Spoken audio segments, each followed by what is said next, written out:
So what you see here is that exact same project that we were working on in the previous module. And if we have a look inside that startup.cs file, you'll see that we've got those delegate-based middlewares in there. The first thing I want to do is add another directory where I can put my new code. And seeing that it's going to contain middlewares, I'm just going to name it middleware, like that. And now that I have a place to put my middleware classes, I'm just going to add a class in there. In this case, considering what it's going to contain, I'm going to call it debug middleware, like that.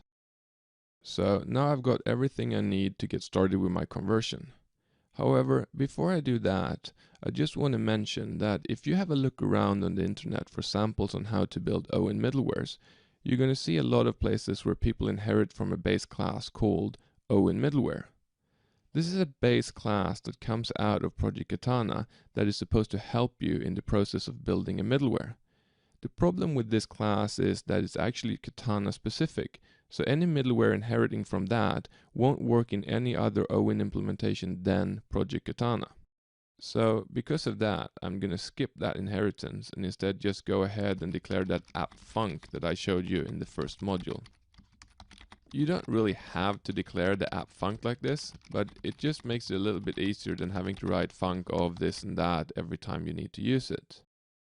The next step is to add a constructor to our middleware. That means creating a constructor that accepts a single parameter of the type app func, which I'm going to name next. This next variable is the same next that we got in our delegate-based middleware, so it's a reference to the next middleware in the pipeline. And since I'm not going to use it straight away, I'm just going to go ahead and add it to a global variable. Like that. Now that we have that in place, we need to create a way to invoke this middleware. The way to do that is by adding a public method called invoke that takes an iDictionary of string object as a parameter and returns a task. And since it returns a task, I'm just going to go ahead and mark it with the async keyword so I don't have to manually take care of returning a task. With that in place, we actually have all the scaffolding we need to start adding the functionality that we want our middleware to perform. In this case, that functionality has already been implemented in that delegate-based middleware from the last module. So I'm just going to go over to the startup class and copy across that implementation.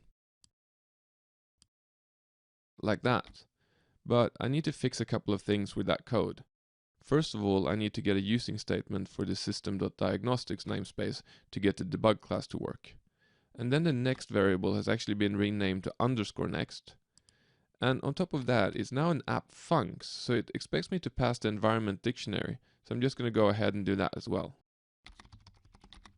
The red squiggly line underneath the CTX variable is the last thing we need to sort out. When our middleware was based on a delegate, we got an OWIN context passed in as a parameter.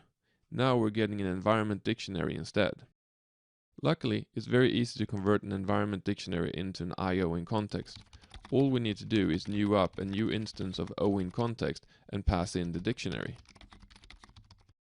The other solution would have been to use the environment dictionary and the key OWIN.requestPath and cast the return value to string.